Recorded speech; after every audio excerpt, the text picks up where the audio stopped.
Bisakah seorang Anda Filoni voice over sebuah iklan sekarang? Oke, ini challenge ini ya. Challenge banget ya. Oke.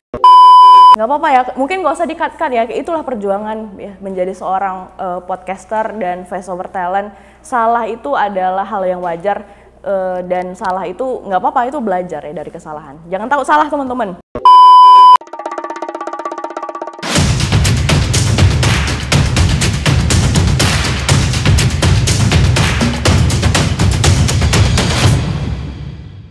Perkenalkan, nama aku Faye, nama panjangnya Ananda Filoni. Hari ini seneng banget nih hadir di program Tanyain Yuk. Oke. Nah, udah ada nih teman-teman. Ya. Kira-kira apa aja nih yang ditanyain ya bareng aku. Mungkin yang pertama ya, boleh langsung aja. Ya, siapa itu Ananda Filoni? Kalau ditanya siapa ya kan, who ya, aku mendefinisikan diriku adalah seorang perempuan yang ingin bahagia, bertumbuh, dan berproses bersama. Jadi kalau ditanya Ananda Filoni apa, ya aku adalah seorang perempuan yang ingin berbagi apapun yang ada di diriku. Oke. Cabut ya. Oke. Next. Nah, kita baca dulu. Apa yang membuat seorang Ananda Filoni mendirikan podcast Sajak Sirama? Ya, mungkin teman-teman di sini ya nggak tahu, aku kenalin juga ya. Aku punya podcast Sajak Sirama, ya sebuah perjalanan juga bisa hadir podcast Sajak Sirama karena kalau misal aku cerita ya tahun 2020 itu adalah tahun yang memang membuat anak muda untuk rebahan gitu ya. Dan rasanya ketika aku pengen membuat sesuatu ya, mungkin aku dari yang jualan juga ya, jualan makanan, kemudian kuliah, dan pada saat itu udah nggak bisa lagi untuk jualan. Jadi apa ya, sebagai anak muda untuk buat sesuatu hal karena resah ya, dimulai dari keresahan sebenarnya. Jadi ketika resah dan pengen meluapkan kekesalan gitu ya, karena kok nggak bisa nih bergerak, kok nggak bisa seperti biasa lagi karena corona. Makanya aku buat podcast yang aku namakan itu Sajak Sirama gitu. Mungkin ada filosofinya juga nih teman-teman. Jadi Sajak Sirama itu, sajak itu adalah sebuah perjalanan. Jadi tadi aku bilang Ananda Filoni apa? Seorang perempuan yang dia dalam proses perjalanan untuk menemukan jati diri dia menjadi seorang perempuan. Dan Sajak Sirama ini sudah 2 tahun berkelana ya. Dan seneng banget bisa membuat orang lain juga bisa percaya diri. Kemudian Sajak Sirama juga bisa membuat siapa aja gitu yang ada di sekelilingnya itu bisa menemukan jati dirinya. Kita pertanyaan selanjutnya. Ya. Oke. Kenapa Ananda Filoni menggambarkan kaktus sebagai logo Sajak Sirama? Ya ini dalam banget nih filosofinya teman-teman, karena kenapa kaktus? Karena saat nggak bisa jualan gitu ya, nggak bisa jualan makanan, aku ambil kesempatan jualan apa yang ada gitu, dan kaktus itu jadi jualan aku juga. Jadi sebenarnya sebagai anak muda itu melihat peluang ya, karena 2020 pastinya teman-teman tahu banget ya. Lagi boomingnya bunga gitu ya, lagi boomingnya tumbuhan yang ya sampai ada guyonan itu kayak kalau bertamu itu jangan minta bunga gitu ya. Dan kaktus itu jadi jualan aku, jadi aku jualan kaktus dan aku melihat sepertinya kaktus itu interpretasi aku ya, dia itu mewakili diri aku. Dia itu pastinya tahu kan teman-teman, kaktus berduri terus dia tumbuh di tempat yang tandus ya. Artinya menjadi seorang yang ingin kreatif itu, walaupun saat itu keadaan kita tuh untuk menghentikan kita yang nggak berkreatif gitu. Tapi dari keadaan yang nggak baik-baik aja timbul sebuah karya, itu podcast aku. Jadi kenapa aku logoin itu sebagai kaktus, karena kaktus itu punya duri. Jadi aku punya kisah nih ya, kisah yang teman-teman juga mudah-mudahan bisa terinspirasi. Jadi teman-teman KPI juga pastinya tahu kan liputan-liputan kita pegang, bisa ada orang-orang penting gitu ya. Nah, dan saat itu aku teringat Pak Sandiaga Uno datang di Langsa dan aku ngambil momen beliau ya. Aku ngerasa, loh kenapa saat itu yang ramai-ramai banget gitu, ada wartawan ini itu datang, aku kok bebas banget ngambil foto beliau. Ternyata di kiri kanan itu nggak ada orang. Tanpa aku sadar gitu ya, ternyata hijab aku itu melindungiku. Tanpa aku sadar ternyata duri dalam kaktus itu aku anggap sebagai pelindungku. Dan pelindung sebagai perempuan adalah jilbabnya. Dan bagi perempuan yang nggak ada kata nggak bisa gitu untuk bisa berkarya. Jadi semangat, semoga kalian bisa juga terinspirasi dari kaktus Sajak Sirama. Oke, kayak gitu. Mungkin lanjut ya pertanyaan selanjutnya. Aku buka juga. Ya. Bagaimana awal mula seorang Ananda Feloni merintis jajanan Grow ya, yang sekarang menjadi oleh-oleh khas Kota Langsa? Gak jauh-jauh dari value aku membangun value diriku itu ada 3 ya. Bahagia, bertumbuh, dan berproses. Jadi kalau kita lihat arti Grow ini ya, Grow itu 2 kata sebenarnya, grow, bertumbuh, dan nanggro ya, Aceh gitu ya. Jadi dalam membuat sebuah filosofi, aku seneng banget ya dari kaktus tadi, aku seneng memfilosofikan karena nama adalah doa ya. Jadi ketika aku membrandkan suatu produk itu aku juga nggak asal-asalan karena doa itu adalah, nama itu adalah doa ya. Dan grow ini adalah gimana caranya aku bertumbuh ya, dan berproses juga. Dan grow ini itu juga dari mangrove karena jajanan khas mangrove juga. Dan ini juga karena lahir karena memang aku udah jualan ya saat kuliah dulu. Namun pengen buat brand yang benar-benar ada apanya ya, ada PIRT-nya, ada legalisasinya lah, legal dia. Nggak jualan-jualan aja, tapi memang ketika kita pengen scale up untuk bisnis itu kita harus ada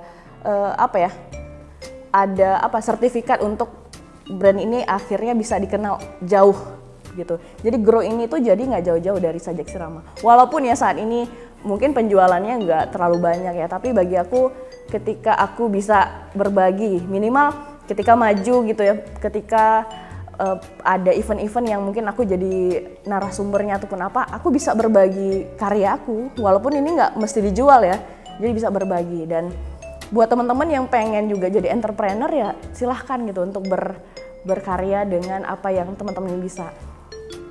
Dan rata-rata orang-orang sukses itu ada banyak bisnisnya ya, mudah-mudahan jadi salah satunya nih teman-teman. Jadi Grow itu adalah gimana produk yang bertumbuh juga dari tumbuhan. Dan Grow yang aku buat itu daun jeruju ya, dan daun itu berduri. Nggak tahu kenapa aku suka yang berduri ya, maksudnya yang menyakitkan, karena setiap perjalanan itu sakit gitu teman-teman ya. Walaupun sakit tapi membahagiakannya. Jadi itu dia. Selanjutnya, ya. Ini dia. Menurut Ananda Feloni seperti apa makna percaya diri? Tadi malam ya teman-teman, aku buat karya baru aja tentang percaya diri, nggak jauh-jauh dari percaya diri. Aku bersyukur karena ada orang ya, maksudnya temen aku yang tahu proses Sajak Sirama itu, dan ketika melihat dia menjadi pembicara gitu ya, pastinya senang gitu ketika kita tahu proses dia yang pada saat itu grogi, saat itu nggak percaya diri sama dirinya, tapi ketika dia berproses bersamaku gitu, ternyata ketika aku percaya diri ya, yakin sama diri aku sendiri, orang-orang di sekitarku juga bisa percaya diri. Kalau dia percaya diri dan dia bisa mendapatkan peluang-peluang emas gitu ya, peluang-peluang yang keren gitu ya, aku yakin dan visi misiku ya juga bisa membuat 100 orang percaya diri. Kenapa berawal dari percaya diri? Karena segala sesuatu hal yang keren gitu ya, dimulai dari dia yakin sama dirinya sendiri. Kita itu kadang-kadang ragu karena apa? Mungkin perkataan orang lain membuat kita tuh nggak yakin. Padahal sebenarnya di dalam diri kita ada potensi, ada raksasa yang besar gitu ya. Dan itu tidak akan muncul kalau tidak mencoba. Jadi mudah-mudahan ya, menurut aku adalah makna percaya diri adalah ketika dia bisa tahu potensinya lebih dari apapun yang dia pikirkan. Jadi mudah-mudahan teman-teman yang menyaksikan ini, yuk sama-sama percaya diri ya. Karena walaupun banyak distraction-nya ataupun banyak gangguan, ada orang yang meragukan diri kita, ya nggak apa-apa kalau dia ngeraguin kita, tapi ketika kita ragu sama diri kita sendiri ya kita juga nggak jadi apa-apa. Jadi yakin dan percaya kamu pasti bisa menaklukkan diri kamu sendiri. Begitu. Selanjutnya, ya. Oke. Seorang Ananda Feloni yang selalu dinilai positif vibes-nya ya dan ceria, pernahkah mengalami titik terendah dalam hidupnya? Pernah banget teman-teman, siapa sih yang nggak pernah mengalami titik terendah dalam hidupnya. Tapi momen-momen yang membuat aku bangkit adalah ketika omongan itu jadi pupuk ya, bukan menjadi hal yang masuk. Pernah banget ya orang-orang terdekat bilang, ngapain sih buat podcast, buang-buang waktu. Ada juga yang bilang kayak gitu. Ataupun ada yang bilang, yuk cari kerjaan ya. Mungkin teman-teman di bidang karya ya, kreatif ini banyak ketidakpastian ya. Orang ya pengen yang pasti-pasti kayak kerjaan menjadi PNS gitu yang pasti-pasti. Tapi aku percaya inilah batu loncatan aku di sini.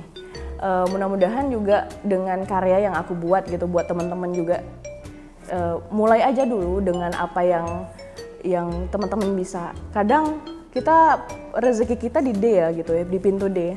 Kita harus melewati pintu A, B, C, baru jumpa D. Maka ketika aku yakin ada peluang yang lebih besar dimulai dari apa yang aku lakukan, karena hari ini adalah proses kemarin. Aku sering banget kata-kata motivasi aku adalah hari ini adalah proses kemarin. Aku nggak akan diundang gitu di sini bersama tim-tim yang ada di depan aku kalau aku nggak membuat sesuatu di belakang gitu ya, di sebelumnya. Dan apapun yang aku hasilkan hari ini, apa yang aku ciptakan hari ini adalah bagaimana gambaran aku besok gitu ya. Apakah aku bisa juga lebih besar kebermanfaatannya. Maka kalau titik terendah itu adalah bahan bakar aku untuk semangat, bahan bakar aku untuk bisa membuktikan. Mungkin kita membuktikan capek ya, membuktikan sama orang lain, bisa membuktikan sama diri kita sendiri, kita bisa lebih jauh, lebih melangkahnya lebih jauh dibandingkan dengan apa yang orang-orang pikirkan.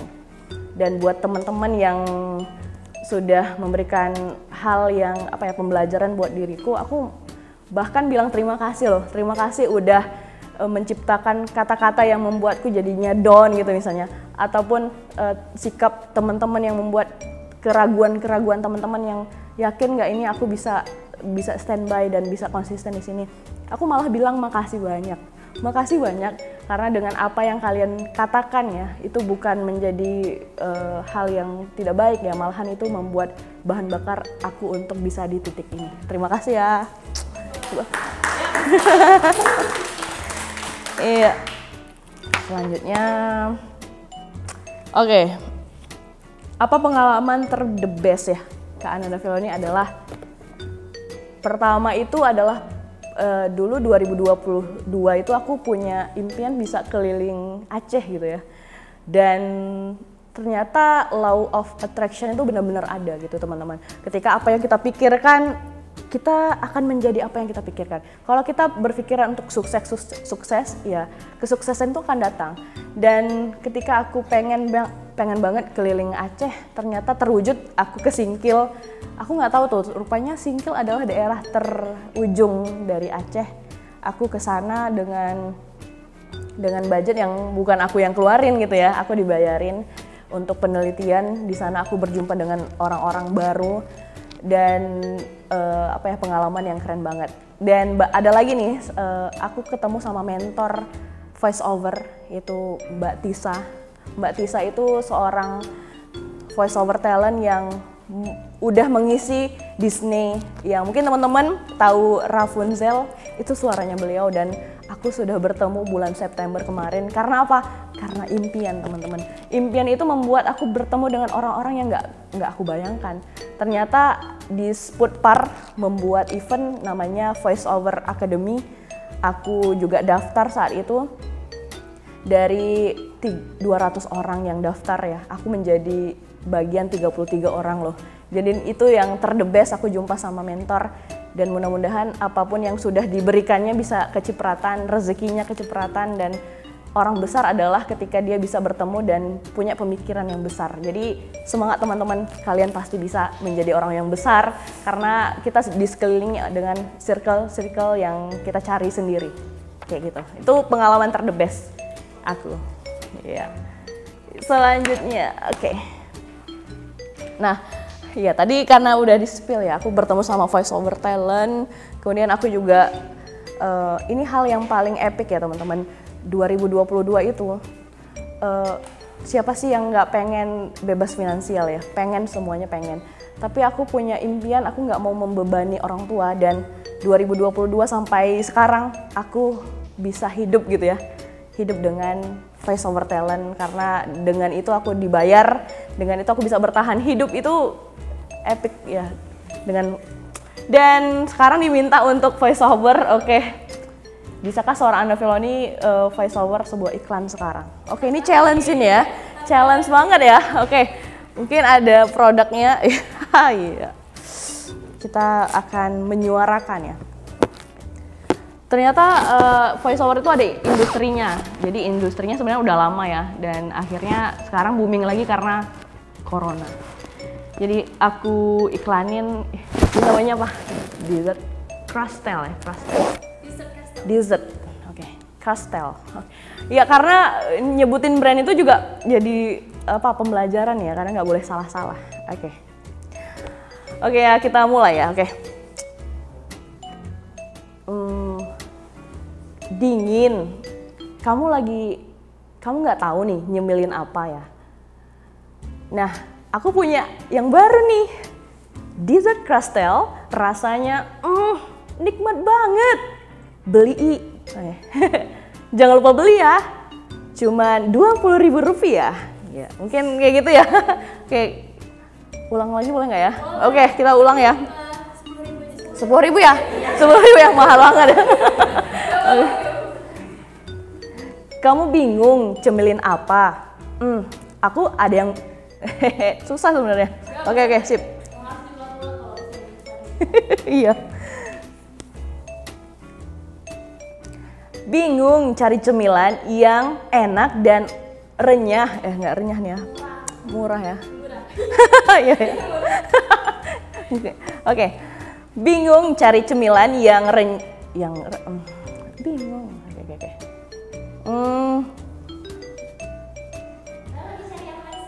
Ya, cari cemilan yang manis-manis kayak aku. Dessert Crustel, jawabannya hanya Rp10.000. Kayaknya dadakan tuh agak lumayan challenge ya. Oke, kita ulang teman-teman, nggak apa-apa, kita ulang. Karena memberikan sesuatu, karena memang itu tantangannya ya. Mau bilang bahwa hal yang kalian lihat di depan layar gitu ya. Kok Kak suaranya kok renyah kali, Kak suaranya kok bagus kali. Karena ternyata itu perjuangan untuk ngulang-ngulang tag biar feel-nya dapat ke penonton. Kita ulang lagi, it's okay. Mau cari cemilan yang manis-manis kayak aku? Dessert Crustel, jawabannya harganya Rp10.000. Jangan lupa dibeli ya, hanya di KPI. Iya. Oke. Nggak apa-apa ya, mungkin nggak usah di-cut-cut ya, itulah perjuangan ya, menjadi seorang podcaster dan voice over talent. Salah itu adalah hal yang wajar, dan salah itu nggak apa-apa, itu belajar ya dari kesalahan. Jangan takut salah teman-teman. Kita lanjut pertanyaan berikutnya. Ya, ini dia. Kebiasaan apa yang ingin Ananda Feloni hilangkan? Kebiasaan menunda, karena kadang-kadang ya kita tuh ya udahlah masih ada waktunya kok. Jadi pejuang deadline juga. Pernah nih ikut sebuah kompetisi ya. Saat itu namanya Milenial Islami, aku ikut dan aku apply sebuah karya aku di jam 23.59. Coba bayangin teman-teman, kayak mana cepet-cepetnya, aduh kayak mana nih. Dan ternyata aku berhasil masuk 10 besar podcaster. Terus hal yang paling bahagia juga dimentorin sama podcaster juga, namanya Mr. Pupo. Teman-teman yang mungkin podcast pasti tahu, yang punya podcast Do You See What I See, podcast horor, dan aku juga bertemu ya, ternyata nggak nyangka juga bisa bertemu sama mentor-mentor yang keren walaupun dari online. Jadi kebiasaan yang mau dihilangkan adalah jangan menunda ya, karena kesempatan itu nggak datang 2 kali, mungkin itu kesempatan terakhir ya, dan gara-gara 1 detik lagi aku dapat kesempatan, tapi jangan dicontohin teman-teman. Terakhir nih kayaknya. Ya, ini dia. Motivasi buat IBP ke depannya. IBP ya, apa ya kepanjangannya? Islamic Broadcasting. Islamic Broadcasting Project ya. Aku mau bilang sama teman-teman ya, aku yang bukan dalam jurusan ini itu sangat seneng gitu bisa hidup dengan voiceover, karena media sosial itu juga hal yang saat ini lagi digandrungin banyak banget ya sekarang, apa-apa media sosial. Jadi buat IBP kakak aja bisa gitu ya, kakak aja bisa untuk bisa memaksimalkan apa yang ada di dunia digital, apalagi kalian yang mendalami ilmunya gitu ya. Mudah-mudahan IBP juga jadi sukses dan ada karya-karya yang kalian ciptakan gitu setelah kalian tamat atau masih di sini, ciptakan branding kalian masing-masing ya. Mudah-mudahan IBP jadi organisasi yang titik awal kalian untuk sukses. Amin. Jadi buat IBP semangat terus, walaupun aku bukan satu jurusan sama kalian, tapi karena kita juga satu perjalanan untuk bagaimana bisa meluaskan manfaat di media sosial dan menyiarkan kebaikan dimanapun berada. Semoga kita adalah secara tidak langsung menjadi pendakwah ya, bisa jadi di sini. Jadi semangat terus, semoga konsisten ya, itu aku tekanin konsisten teman-teman. Walaupun konten yang kita buat itu ya bagi orang biasa aja, tapi kita melaksanakannya bahagia. Terus kita mengundang orang-orang yang juga satu frekuensi dan konsisten, membuat kita jadi modal untuk berkarya dimanapun dan kapanpun kita berada. Jadi semangat terus. Aku Faye, terima kasih sudah diajak di program Tanyain Yuk. Mudah-mudahan program ini berjalan dengan lancar, terus banyak talent-talent yang juga bisa memberikan inspirasinya di sini. Terima kasih banyak IBP dan teman-teman semua yang ada di hadapan aku semua di sini. Oke.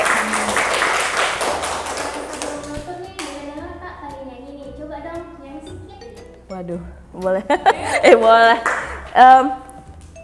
Aku cerita tentang nyanyi ya, walaupun berbagai orang juga nggak support di bakat aku, tapi bakat itu yang membuat aku jadi seorang yang berani di situ. Oke, lagu apa ya? Mungkin request boleh.